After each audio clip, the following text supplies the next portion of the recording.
Wir stehen vor TWS-Stand, aber es fehlt einer. Das ist TWS Michael. Wo ist er? Wir sind schon da. Wo ist er? Hier, da. Da ist Kram, hier so, aber kein Micha. Weit Wo ist und Micha? breit. Man weiß es nicht. Wo ist er? Wo ist er? Wo ist er denn? Wo ist er denn?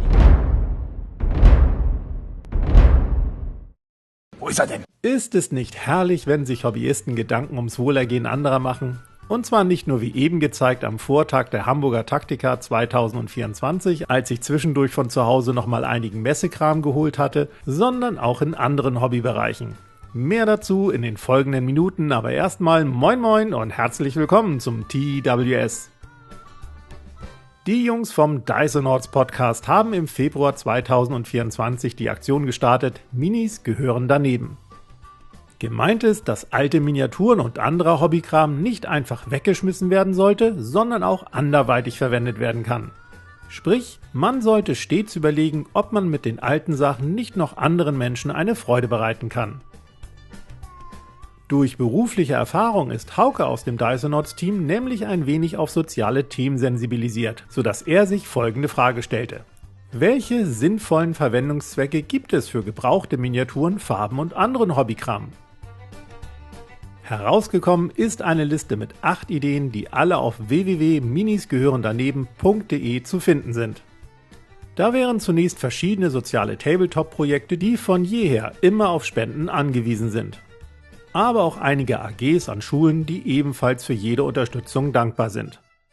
Hinzu kommen weitere Vorschläge und Adressen, wo Sachspenden auch immer willkommen sind. Sei es Sozialkaufhäuser, Kindertagesstätten, Jugendhilfen und. Nicht zu vergessen naheliegende Tipps, wie einfach mal im erweiterten Bekanntenkreis herumzufragen oder sich in der Nachbarschaft umzuschauen.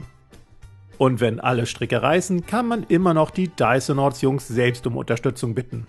Eine kurze Mail genügt, um zum Beispiel Adressen zu erhalten, wo man seinen gebrauchten Hobbykram hinschicken kann.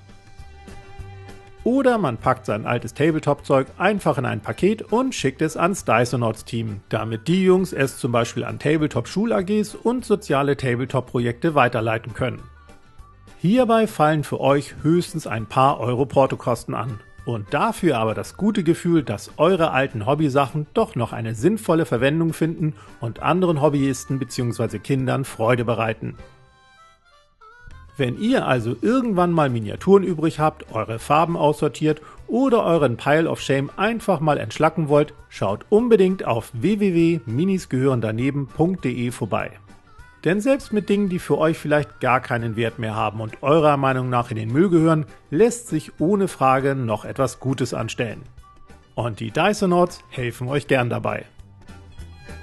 Behaltet die Aktion daher in jedem Fall im Hinterkopf und lasst Piwi, Hauke und Phil in den Kommentaren unter diesem Video wissen, was ihr von Minis gehören daneben haltet. Sie und ich freuen uns auf euer Feedback, ansonsten sehen wir uns nächsten Freitag. Bis dann! Dysonauten, in der Kantine sitzen wir mit Piwi, Hauke und Phil, alles ist voller Würfel hier. Dysonauten, bringen uns gute Stimmung rein, mit ihrem Podcast sind wir niemals allein. Das sind die Dysonauten.